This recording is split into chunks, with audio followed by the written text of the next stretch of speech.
dalka Malaysia oo ay wax ka bartaan arday fara badan oo Soomaaliya ayaa sanadkan 2001 waxaa jaamacadaha kala duwan ee dalka Malaysia ka qalin jabiyay tiro arday Soomaaliya iyadoo ardaydan isugu jiraan kuwa dhameystay bachelor degree, master degree iyo PhD intaba.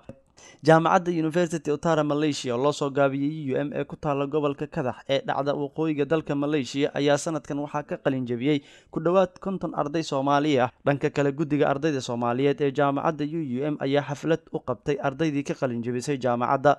marti sharaftii xafladan ka soo qayb gashay ayaa isugu jira aqoon-yahano Soomaaliyeed oo wax ka dhiga jaamacadaha dalka Malaysia, arday iyo qaybaha kala duwan ee bulshada oo ka kala yimid gobolada kala duwan ee dalka Malaysia. dadkii xafladda ka soo qayb galay waxaa ka mid ahaa gudoomiyaha ardayda Soomaaliyeed ee dalka Malaysia Mudane Cabdisalaam Maxamuud iyo gudoomiyaha guddiga qabanqaabada xafladda Saciid Macruuf.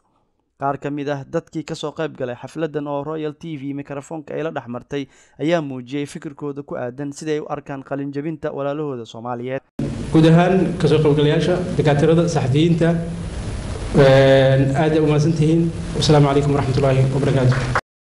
sidoo kale waxaan u mahadcelinayaa dhammaan dhalinyarta dadka qalin jabinaya iyo dadka ardayda sidoo kale ee soo wada si aan u soo gaarno meesha ay walaalahayna maanta gaareen. waxaan idin leeyahay waad mahadsantihiin inaad waqtigiina u soo hortaan si aan u sheer gareyno farxadda tan maantana.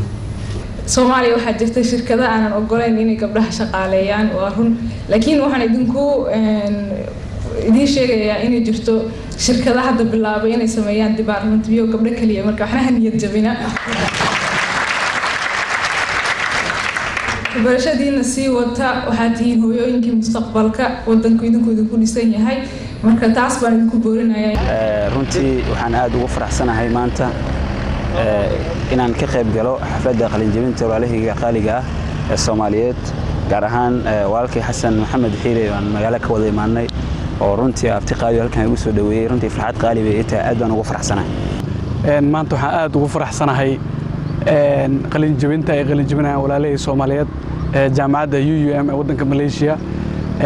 qalin jabinta kadib ardayda waxaan kula dardaarmayaa inay juhdi badan ku bixiyaan sidii ay waxbarashada u sii wadan lahaayeen, maadaama wadankan uu yahay wadan burbursan, ayna fursadan kaga faa'iideystaan si wada lahayn masterka iyo PhD-da ayna wadanka wax u qaban lahayn. Assalaamu calaykum waraxmatullaahi wabarakaatuh. anigoo fursadan ka faa'iideysanayo waxaan jeclaan lahaa inaan cafis idin weydiisto dhammaantii ardaydii aan wax soo wada baranaynay.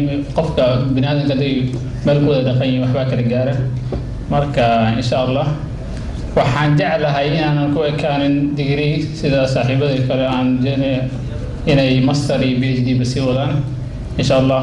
guud ahaan dalka Malaysia oo sanadkan ay ka qalin jabiyeen arday fara badan oo Soomaaliya ayaa jaamacaddan dhacda waqooyiga dalka Malaysia ee UM waxaa ka qalin jabiyay 34 arday Soomaaliyeed. Ibrahim Daud, Royal TV, Malaysia.